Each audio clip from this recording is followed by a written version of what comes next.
Parmi les participants et les conférenciers au Forum des évangélistes, ce week-end, nous avons eu la joie d'entendre et de recevoir du pasteur Daniel Marcoux, qui est parmi nous ce matin avec son épouse Marie. Et officiellement, je leur souhaite la bienvenue à l'Église Renaissance, une première fois pour eux, et nous sommes très heureux de les accueillir.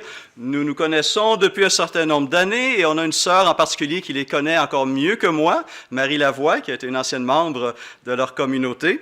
Alors, Daniel et Marie sont le couple pastoral de l'Église baptiste de l'Espoir à Sainte-Thérèse. En fait, Daniel et Marie sont le couple fondateur de cette Église, fondée il y a une quinzaine d'années. Daniel, on n'avait pas besoin de l'entendre, je le savais déjà, mais on l'a entendu ce week-end, a profondément à cœur le salut de ses prochains, le salut des Québécois, mais aussi leur édification à l'image de Christ, leur croissance en tant que disciples de Jésus-Christ. Et Dieu s'est servi de lui ce week-end pour nous parler, me parler, nous encourager, nous lancer le défi de garder cette vision constamment devant nos yeux et dans notre cœur. Et donc, j'étais très heureux lorsqu'on est approché pour savoir si on était disponible pour accueillir ce frère comme prédicateur à la suite de ce forum. Et j'ai dit oui tout de suite. Et je suis heureux, Daniel, mon frère, que tu es parmi nous pour apporter cette parole, que Dieu parle à travers toi. Et je t'invite à venir nous apporter la parole ce matin. Et j'aimerais prier pour toi. Seigneur Jésus, je te remercie pour des serviteurs et des servantes comme ce couple. Je te remercie pour leur dévouement, leur consécration, pour leur persévérance dans des combats spirituels parfois très intenses et qui laissent des traces, qui laissent des marques, autant dans les corps et les esprits, mais aussi dans des vies transformées. Et pour cela, je te rends grâce. Je te remercie pour cette parole qui est au cœur, ce message de l'Évangile, Jésus-Christ, Seigneur et Sauveur. Et à nouveau ce matin, Seigneur, nous te prions d'ouvrir nos oreilles, nos cœurs à cette parole et à la priorité, à la primauté de Jésus dans nos vies, s'il te plaît. Parle à travers ton serviteur, s'il te plaît. Amen. Merci Stéphane. Merci de m'accueillir. Puis c'est vraiment un privilège de vous découvrir. Quand on circule dans les églises, on rencontre un très grand nombre de familles et puis on a une première impression. Elle peut être fausse, mais des fois, elle s'avère assez juste. Mais ma première impression avec vous pendant ce temps de culte a été que j'avais le sentiment que vous étiez une église très gracieuse. Et je loue le Seigneur pour ça parce que j'en ai vraiment besoin ce matin, là. T'sais. Alors, vraiment. Et je suis content de revoir ma petite Marie. C'est presque ma fille, ça, cette Marie-là. Alors oui, c'est dans le cadre du Forum des évangélistes, on nous a demandé, Daniel, voudrais-tu faire une suite dans une église de ce forum-là? Et on m'avait donné un texte à prêcher, puis finalement, je ne l'ai pas fait. Bon, c'est pas la première grâce que j'ai besoin de vous. Et, mais je vais quand même dans la direction. Je vais quand même aller dans la direction de ce qu'on m'a invité à faire. Et commençons par quelque chose de majeur. Le titre, c'est « Du fruit à la racine ». Et j'aimerais qu'on puisse observer dans chacune de nos vies quelle sorte de fruits j'ai. Quelle sorte de fruits j'ai. Est-ce qu'il y a des fruits? Il y a des fruits que j'aime. Il y a des fruits que j'aime point, n'est-ce pas? Et il y a les fruits indiquent la santé de l'arbre, n'est-ce pas? S'il y a beaucoup de fruits, moins de fruits, quel genre de fruits? Et des fois, je me dis, ce fruit-là, j'aime pas ça du tout, vraiment. Et ce que j'aimerais parler, et là, je m'adresse aux croyants un petit peu plus âgés, c'est que il y a des choses, il y a des fruits qui sont collés à ma peau que j'aime pas, mais pas du tout. Et c'est comme si j'arrive pas à m'en sortir et à m'en défaire. Et il y a des fruits, des péchés dans ma vie qui sont comme des péchés chroniques, puis jamais j'arrive à avoir la délivrance. Mais quand ça arrive, et que ça fait des années que tout à coup ma vie, elle est au statu quo, ça ne bouge plus. Parce que il semble qu'il n'y a plus de nouveaux fruits de Dieu, il n'y a plus de nouvelles transformations, mais il y a encore ce problème-là qui est là, qui est là, qui est là. Et là, ça m'éteint. Ça m'éteint. On perd notre enthousiasme de Dieu. Le mot enthousiasme, c'est en, dedans, théou, la joie en Dieu. Je suis enthousiaste. C'est-à-dire que j'ai quelque chose que Dieu a fait, que j'ai goûté et j'en suis enthousiaste. Et quand je suis enthousiaste, qu'est-ce que ça fait? C'est que j'ai envie de le dire à tout le monde. OK? Je suis enthousiaste. Marie va être, ma femme, Marie, elle va être emariaste quand je vais avoir fini la rénovation de ma chambre de bain. Elle va avoir de la joie dans son mari. Enfin, il accouche. Mais on peut être enthousiaste de Dieu, n'est-ce pas? De ce que Dieu a fait, comment il a transformé nos vies, etc. Mais comment ça se fait que ça colle? Et aussi, si je peux trouver le chemin qui va faire que certains péchés vont arrêter de coller dans ma vie, ça va être formidable. Et je vais continuer la transformation. Ce que Dieu a commencé, il va continuer de le transformer. C'est ça qu'on veut, n'est-ce pas? Alors, j'aimerais suggérer un texte pour commencer à examiner cette question-là, dans Galates, chapitre 5.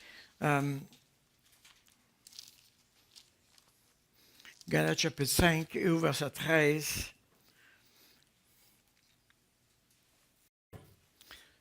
Frères, vous avez été appelés à la liberté. Seulement ne faites pas de cette liberté un prétexte de vivre selon la chair, mais rendez-vous par l'amour, serviteurs les uns des autres. Car toute la loi est accomplie dans une seule parole, celle-ci, tu aimeras ton prochain comme toi-même. Mais si vous vous mordez et vous dévorez les uns les autres, prenez garde que vous ne soyez détruits les uns par les autres. Je vous le dis, marchez selon l'esprit et vous n'accomplirez pas les désirs de la chair. Évidemment, c'est un texte qui a beaucoup d'informations dedans. Je vais retenir une seule. Ne faites pas de cette liberté un prétexte de vivre selon la chair. Maintenant, on pourrait dire ça différemment aussi. Faites de cette liberté l'occasion de marcher selon l'esprit. On pourrait dire l'envers, n'est-ce pas? Ne faites pas de cette liberté un prétexte de vivre selon la chair, mais on pourrait dire, oui, Dieu m'a donné la liberté, alors faites de cette liberté l'occasion de vivre selon l'esprit. On peut faire les deux. Alors, si on maintient cette ligne de pensée-là, le cœur de la question, c'est qu'est-ce que je fais avec la liberté? Qu'est-ce que je fais avec ma liberté? Dieu nous a rendus libres, n'est-ce pas? Alors, qu'est-ce que je fais avec ma liberté? Et ce qu'on découvre, c'est que nos problèmes ont commencé avec Adam et Ève dans la manière dont ils ont utilisé leur liberté. Dieu nous a donné la liberté. La liberté est extrêmement importante. Il nous a donné le libre arbitre. Et c'est vraiment important. J'ai écouté, dernièrement, j'ai écouté un film de science-fiction. Et, c'est un film de science-fiction. On se comprend, là, il n'y a rien qui est vrai là-dedans. Mais c'était vraiment intéressant, ce film-là, parce que c'était un couple, de deux scientifiques. Et l'homme, les deux sont très, très brillants. Et l'homme est déclaré qu'il va mourir dans quelques semaines. Et ils décident qu'ils vont transférer son cerveau dans un ordinateur. Okay, ils mettent des fils, tout dedans. Bon. Okay. Ils transfèrent son cerveau dans l'ordinateur. Et là, après sa mort, sa femme parle à l'ordinateur comme elle parle à son mari. C'est pas pire, là? Hein? Et là, son mari, lui, ben, il est très, très intelligent. Mais là, maintenant, il est dans l'ordinateur. Alors, il commence à se connecter avec tous les ordinateurs. Il devient méga intelligent, puis il accumule toutes les connaissances, etc. Et là, il devient extraordinairement puissant.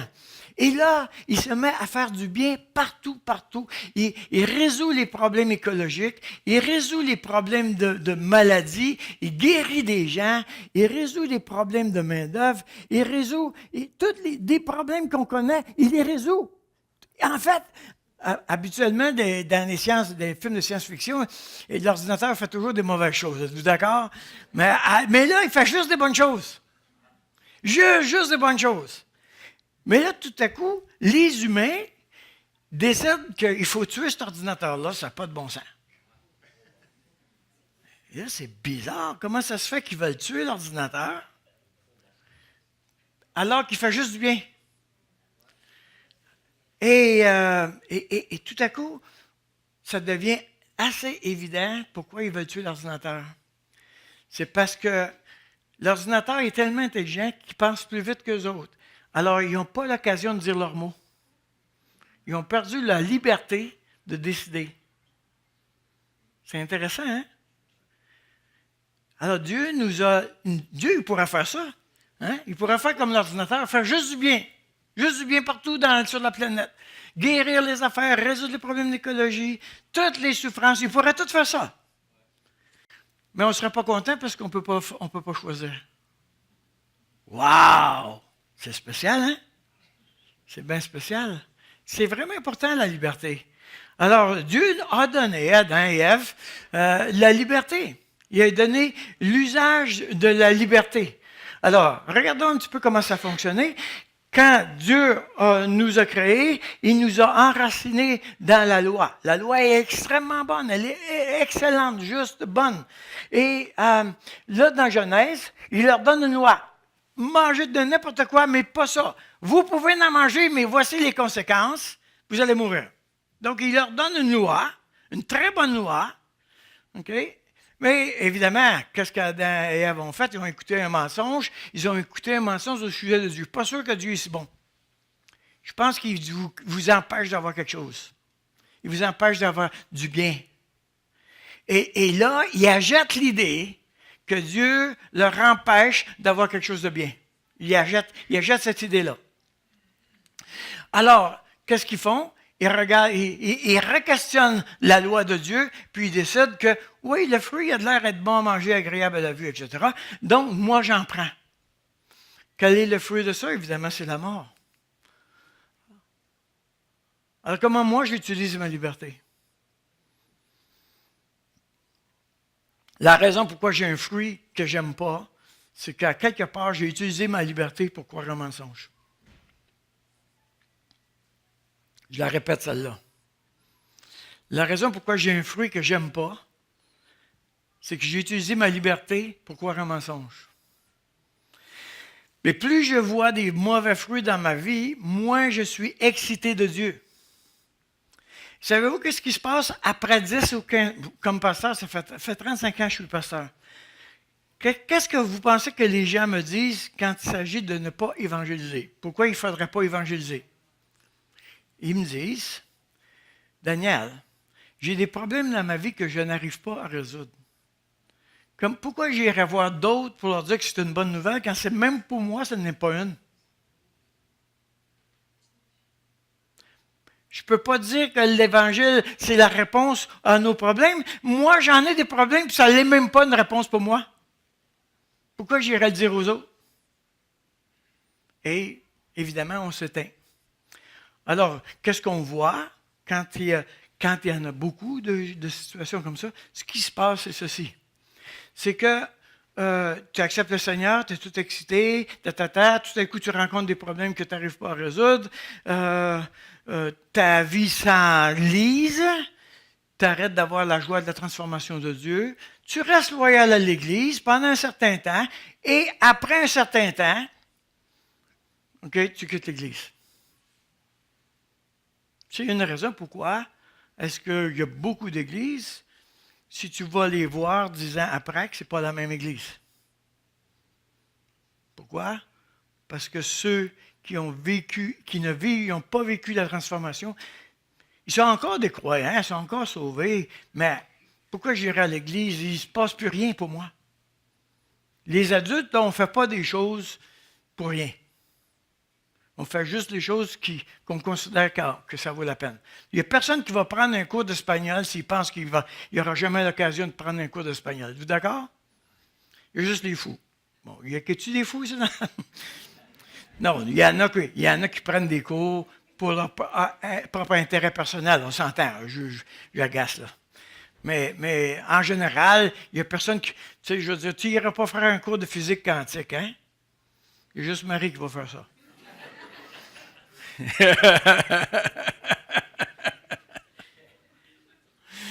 Essaye de comprendre pourquoi il y a du bonheur là-dedans. J'ai aucune idée, mais en tout cas, ça a l'air qu'ils trippent là-dessus, eux autres.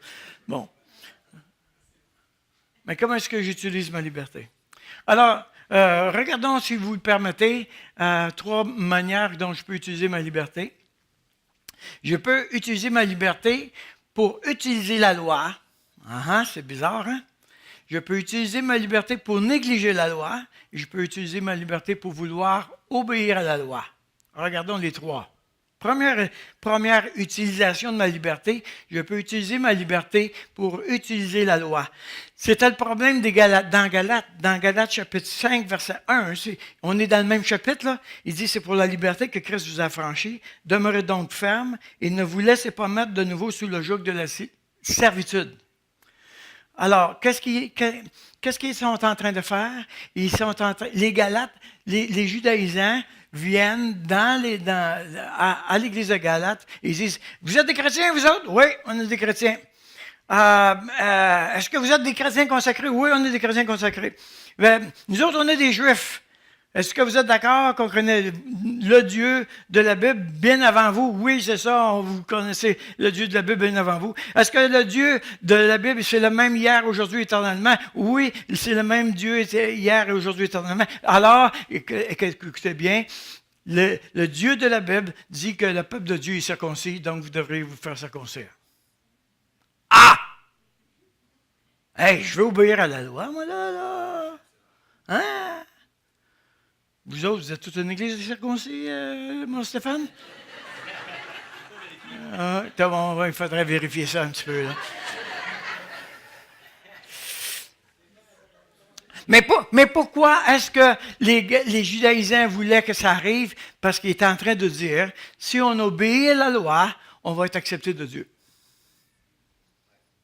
Alors, Paul dit, non, c'est pas ça, là. Et si vous êtes en train de construire ou de travailler à votre salut, si vous utilisez votre liberté pour dire à Dieu, tasse-toi, nous autres, on sait comment faire. Et ça, c'est le fils aîné, n'est-ce pas? Le fils aîné, il est en train de dire à son père, papa, qu'est-ce que tu veux que je fasse? Va ramasser le mouton. Qu'est-ce que tu veux que je fasse aujourd'hui? Répare la clôture. Qu'est-ce que tu veux que je fasse aujourd'hui? Il va falloir faire une fournée de pain. Papa, je suis prêt à faire tout ce que tu veux. Sais-tu qu'est-ce qu'il est en train de faire, le fils aîné?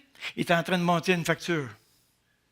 Parce que quand ça arrive le temps de payer, il dit à son père, toi, tu n'as pas sacrifié le veau gras pour moi, là?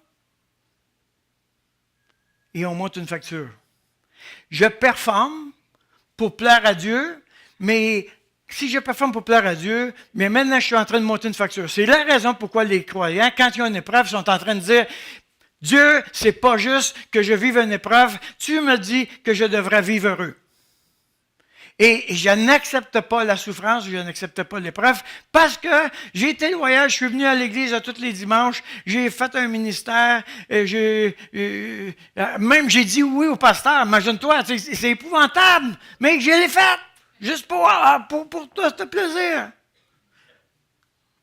Et j'ai monté une facture à Dieu.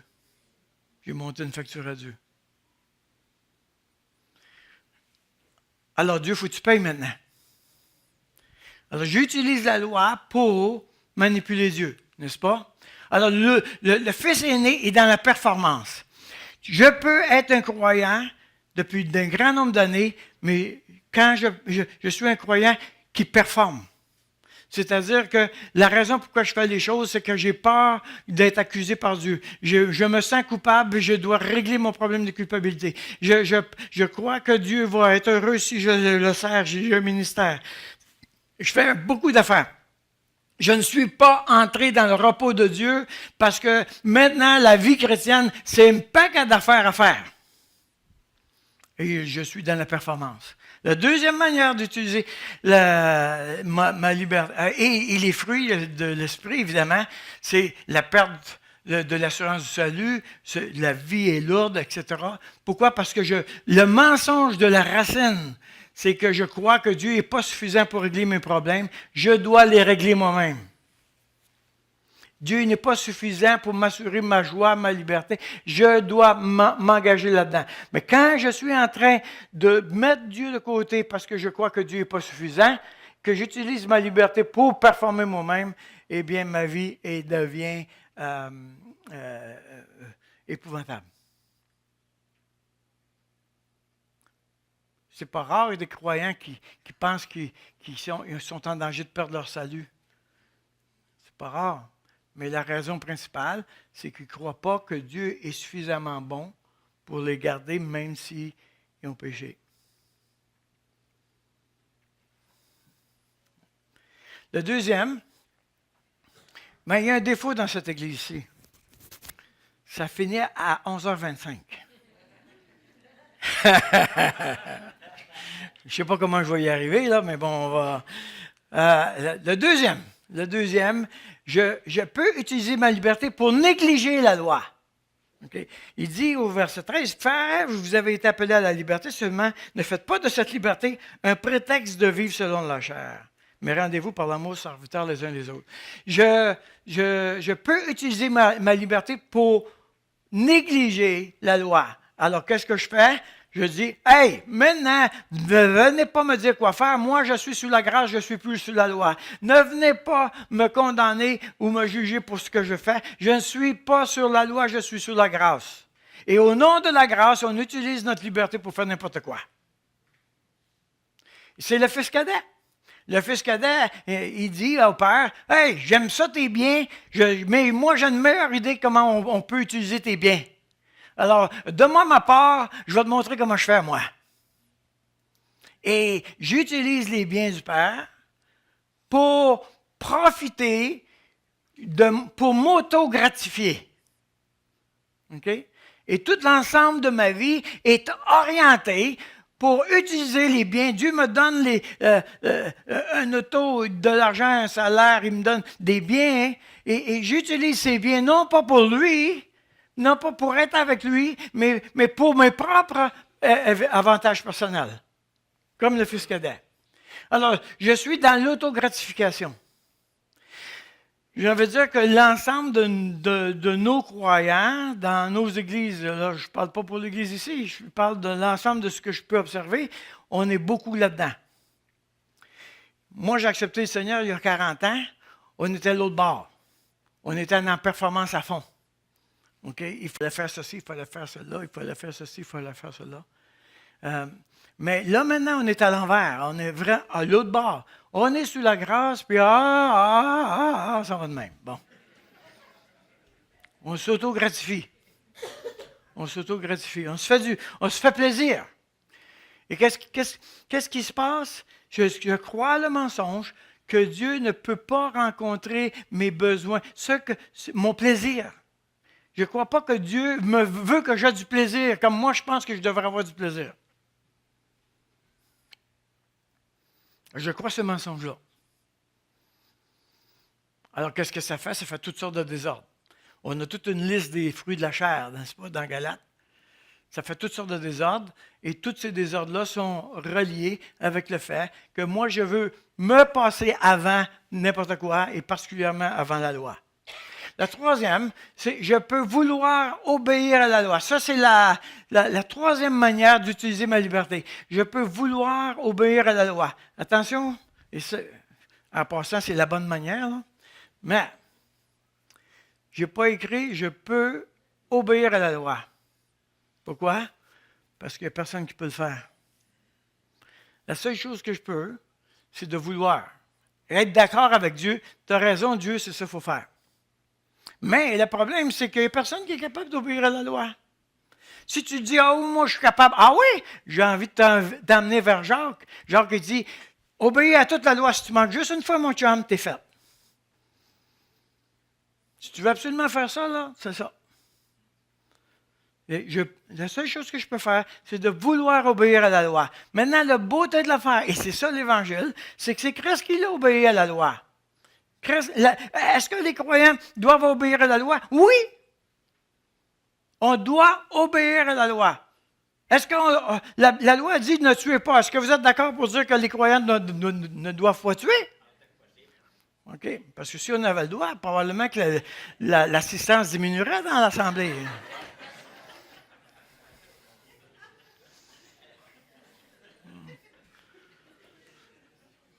Oui, les croyants sont libres de la loi en vue de mériter l'approbation de Dieu. Nous ne sommes plus sous la loi pour mériter l'approbation de Dieu. Christ a fait ça à la croix. Je n'ai plus besoin de mériter l'approbation de Dieu. Je veux obéir à la loi pour avoir les fruits de Dieu. C'est pas mal différent, n'est-ce pas? Alors, qu'est-ce qu'on a comme avantage? C'est que le Fils de Dieu, lui, a obéi à la loi, il a totalement accompli, et moi, je suis en Jésus. Moi, je suis en Jésus. C'est ça la bonne nouvelle. C'est ça la bonne nouvelle. Je suis d'accord, il faut obéir à la loi. Je constate que je ne peux pas le faire, mais que Christ l'a fait pour moi. Alors, Dieu, je suis d'accord avec toi, je dois obéir à la loi, fais-le pour moi. Pas pire ça. La seule chose qu'il a besoin, c'est de mon accord. La seule chose qu'il a besoin, mon accord. Mais soyons honnêtes. Tu sais, je veux obéir à la loi. Tiens, regardons un exemple. Je sais que, dans mon cas, je parle pour moi, il arrivait une place où je devais pardonner à ma mère. Obéir à la loi, c'est quoi? Pardonner à ta mère. Mais quand j'y pensais, je disais, jamais de la vie, je ne veux pas y pardonner. Je ne veux pas y pardonner, je veux lui tordre le cou. Je ne veux pas y pardonner. Je suis avec un groupe d'hommes dans la semaine. Là. Ils sont une douzaine d'hommes, là. Okay? Et cette semaine, on est arrivé à une place où l'homme donnait un coup sur la table et il a dit « Jamais je vais faire ça ». Il est arrivé face à face avec son péché et il a dit « Jamais je vais faire ça ». Mais la beauté de l'affaire, c'est pour ça que c'est le fun avec les hommes, ben pas juste, c'est le fun parce que c'est un groupe. Tous les autres yeux l'ont regardé et il a compris que non, ce n'est pas la chose à faire. Il n'y a pas eu de parole, il n'y a personne à parler. Mais il a compris, oui, je ne veux pas, mais il va falloir que j'y aille. Okay. Et c'est vrai que des fois, on ne veut pas. En passant, j'ai réussi à pardonner à ma mère. Je n'y parle plus, mais non. Le Saint-Esprit, il dénonce le mensonge dans nos vies. Il fait le travail. Alors, le Fils de Dieu fait le travail. Moi, j'aimerais vous donner l'occasion d'entendre un témoignage, le témoignage d'une femme, une sainte femme. Elle m'a marié.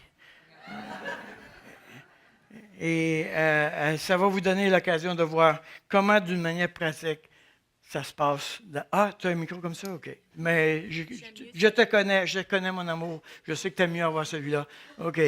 Excusez-moi, monsieur les gars du son, là. Je vais le lire parce que, émotivement, c'est difficile pour moi. Alors, soyez patients. En été 2017, Daniel m'a donné un livre à lire sur la honte. Après la lecture de ce livre, j'ai été mise face à face avec moi-même. Dans ce livre, on y explique ce qu'est la honte et ce qu'elle produit dans la vie. Le livre dit que la personne qui vit la honte se voit profondément et continuellement imparfaite. Elle sait qu'elle est différente, elle se perçoit ainsi. Elle vit dans un monde douloureux.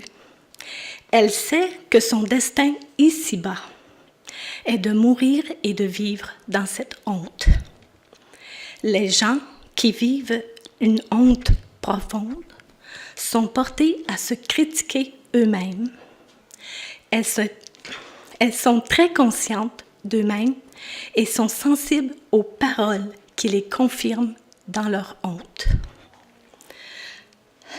J'ai alors compris que toutes ces phrases que je me disais, « Tu n'es pas à la hauteur, tu n'es pas correct, tu n'y arriveras jamais, tu ne fais jamais rien de bon », me venaient d'un bagage personnel acquis dans ma famille. Ayant eu un père très autoritaire qui, en plus de me donner des corvées, me disait en se moquant que je ne faisais pas partie de sa famille. À cause de cela, je suis devenue perfectionniste et je n'avais pas le droit à l'erreur, sinon je subissais les châtiments corporels. J'en suis venue à vouloir mourir, puisque j'avais l'impression que l'on ne m'accorderait jamais le droit de vivre dans ma famille. J'ai eu honte d'exister puisque je n'avais même pas le droit d'être là. Cette honte m'a envahi toute ma vie. De plus, je devais être parfaite pour gagner le droit d'exister. Et un exemple de cela, je me mettais à faire des ménages à l'excès. J'avais un grand stress de recevoir des gens chez moi. Je n'avais pas droit d'erreur.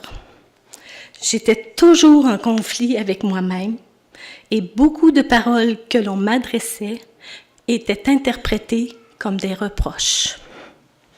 Je me disais, qu'est-ce que t'as encore fait de pas correct?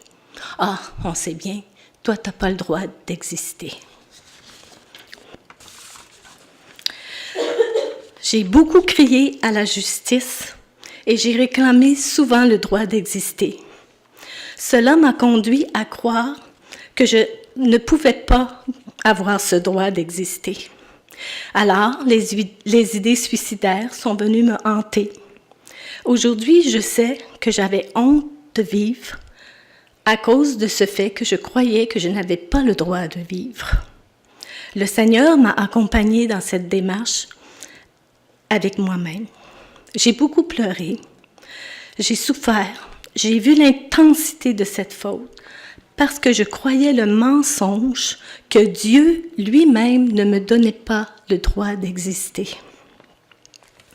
Alors, je lui réclamais ce droit. J'ai dû alors confesser ce mensonge et renoncer au droit d'exister que je lui réclamais et demander à Dieu de me prendre dans ce vide de la non-existence pour m'amener vers lui. J'ai confessé très souvent à Dieu. J'ai demandé très souvent pardon avant, mais ça ne faisait que calmer le jeu jusqu'au problème suivant. Cet été-là, avec le livre de Daniel sur la guérison, j'ai confessé la vraie racine de mon péché, celui de reprocher à Dieu et à mon Père de ne pas m'accorder le droit d'exister, ce que je croyais fortement. Mais après cette confession et cette repentance, j'ai senti un très, très lourd fardeau tomber de mes épaules. Et j'ai senti la paix que Dieu donne pour le pardon. Ce changement de vie m'a rendue beaucoup plus sereine. J'ai moins peur, je me sens beaucoup plus en paix, je suis plus libre. Et c'est une nouvelle étape dans ma vie. Je n'ai jamais senti ma vie aussi légère que maintenant. Et ce matin, je suis très contente de vous le partager. Et je veux vous encourager parce que même après 35 années de vie chrétienne, le Seigneur continue encore de transformer nos cœurs pour nous annoncer son salut et sa grâce transformatrice. et aujourd'hui, je veux lui rendre toute la gloire.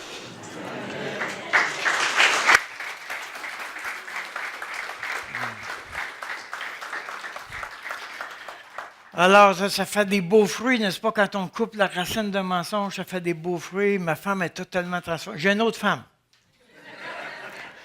En fait, Dieu l'a transformée tellement souvent, je pense que j'ai eu 4 ou 5 femmes dans ma vie. Je remercie le Seigneur pour ça, vraiment, vraiment. Juste pour dire, la seule chose qu'on a, puisque Christ a tout fait, puisque tout fait à la croix, la seule chose qui nous reste à faire, c'est la confession et la repentance. OK? Mais l'enjeu au niveau de la confession, c'est de se voir, de voir le mensonge. Et c'est pour ça qu'on parle de la poutre et de la paille. C'est-à-dire d'être d'accord pour revenir à nous-mêmes, comme le fils cadet a fait. Il est revenu à lui-même, il a vu qu'est-ce qu'il n'y avait pas et il a confessé, c'est tout. Il s'est repenti. C'est pas compliqué, mais il faut admettre que de revenir à nous-mêmes et aller nommer le mensonge, alors là, c'est vraiment l'œuvre du Saint-Esprit, une complicité avec le Saint-Esprit. Mais, croyez-moi, si chacun de nous ici, on confesse un mensonge cette semaine, la semaine prochaine, quand on va se revenir ensemble, on va dire, vous êtes monsieur qui vous? Vous êtes madame qui vous? Un paquet de monde transforme. Une autre église. Stéphane, une autre église la semaine prochaine. Sois prête, on recommence. On recommence. Le pasteur aussi. Bon, alors vous lui demanderez son nom. Vous n'avez pas voté pour le nouveau pasteur, hein? Alors, merci Seigneur de ce que ton évangile transforme. Et croyez-moi qu'à partir du moment où on goûte cette transformation-là et ce changement constant, on devient enthousiaste. On devient excité de Dieu. Parce que Dieu m'a transformé. Je l'ai vu faire. Il continue de le faire. Ça fait 40 ans, ça fait 45 ans que je suis avec le Seigneur. Il continue de le faire. Il continue de le faire. Il continue de le faire. Ah, vous étudiez? Il continue de le faire. C'est ça qu'on a besoin de savoir, que Dieu est encore très vivant. Et si tu as échappé pendant quelques années, malheureusement, le trip de la transformation de Dieu, reviens à ça. Éternel, nous te confions ce temps. Nous avons tellement besoin que tu nous accompagnes avec ton esprit. Et Seigneur, renouvelle notre joie en toi et la joie de ton salut. Et que tous ensemble, Seigneur, comme un peuple, nous soyons encore en train d'être excités, non seulement de nos vies, mais de le répandre autour de nous, de ta joie en toi. Amen.